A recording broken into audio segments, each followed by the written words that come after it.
Yes, we do. I think we had been doing this in the framework of South-South exchange actually. So the overall idea is like not only the economic situations but also geography and the priorities of people. Since there are some similarities, what we are trying to do is we are trying to collect the stories or knowledge, whatever is available from one part of the world, and get it translated in a suitable, acceptable language and partner with the institutions in Global South. For example, we have been working very closely with our Latin American partners who are based in Peru, but we are exploring also in Africa. So that way we get benefited from the contents they are producing in Latin America, and at the same time we give our contents to them.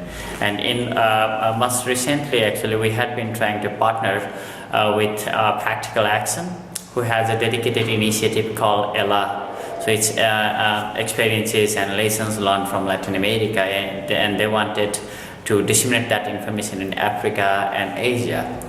So I think this is very useful. And apart from that, it's not only the virtual communication or virtual exchange of information. More than that, we are also trying to send some of the experts from the Himalayas to the Andes in the Latin America, and bringing some experts from their part of the world to Himalayas, because in Himalayas one of the major problems we have is with the glaciers.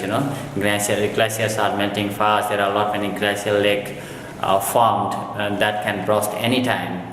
And we learned during our discussion with the Latin American partners is they have been doing it quite well.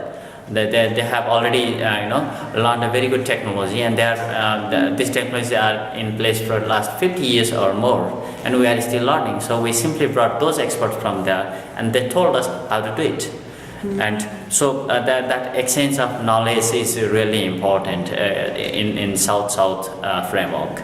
Yeah, great, thank you. We need to make a consortium of the organizations who really understand what kind of content are needed for dissemination, and that consortium should play a very pivotal role among the technicians, tech experts who are making the content, as well as the people for whom we are making the content.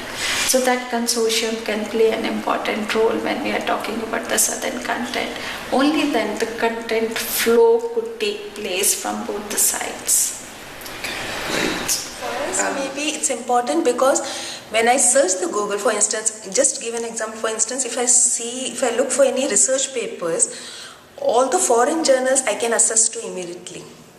But when it comes to the Southern journals, main drawback would be that they are not available in the soft copy, only available in the hard copy. Not even any bibliographic information is there. So we have to promote, and there are many parts of India where even the mobile and things like that are not accessible. People cannot access it, but they have traditional knowledge. So how to put those information? So emphasis should be there, because there are the information that will be, and for instance climate, when we say about climate change and climate adaptation, because every country, every area has to adapt to the climate change to different sets and conditions, because people in UK will adapt to climate change. Their experience would be different from people in India or in any rural part of India. So we have to include those. Wonderful. You've already mentioned what Priya has been trying to do, and like I said, Priya works at different layers. So there's one example I'll share with you.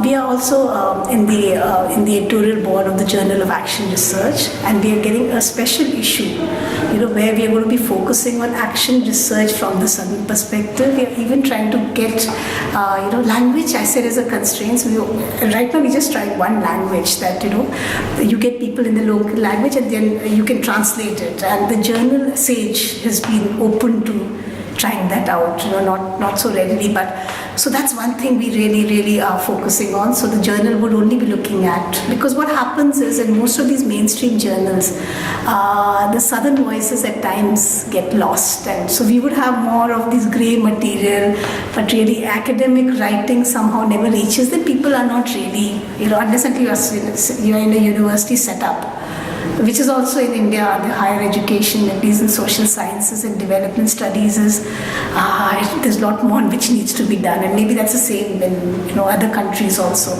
I It is definitely conference, because we have various panels various panels which focuses on like various problems or the initiatives of particular sector, and we bring corporate, we bring policy makers, we bring bureaucrats, we bring practitioners on the same platform, and this way, and also the other like stakeholders are among the audience. So there is a dialogue between all the stakeholders in a like closed room kind of session.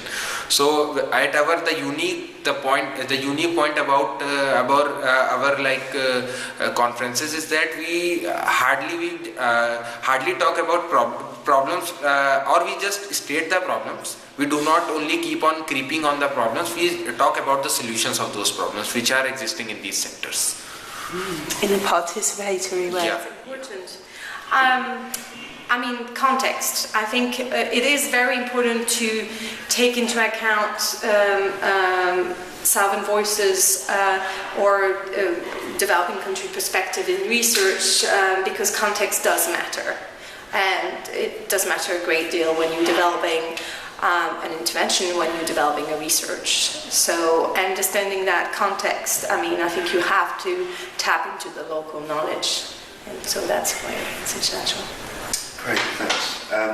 I think it's essential that a diversity of perspectives is taken into account when you're making decisions, whether that's Southern content or it's a different set of voices that are being fed into a decision-making process. I think there has historically been a problem where particularly online information has been heavily dominated by large northern organisations, the likes of the World Bank, IDS, ODI, and so that's only really giving a particular perspective on development issues. So I think you really need to get that knowledge and perspective on issues from southern organisations. Yeah, it's really important because see what is happening, as I told you, visibility to the southern content is very, very low in the international databases, because international databases have certain standards, because if they want to cover a particular journal, it is based on the impact factor of the journal and how many people are using it, how popular the journal is. Then only, that's one thing. And second thing is that the southern content, whichever organization they are producing, they don't know how to market it, how to make it they're visible at the outside world, how they can make the research known to internationally. As I gave an example of REPEC yesterday. So many organizations in India were not knowing how to disseminate their working papers which they are putting on their websites, because many thought that once we put on our website, people do use. But we could see the difference when we added their meta to REPEC. There's a lot of difference they found out, and in fact they write to us saying that, why not you continue to update it yourself. And so leading on from that, do you think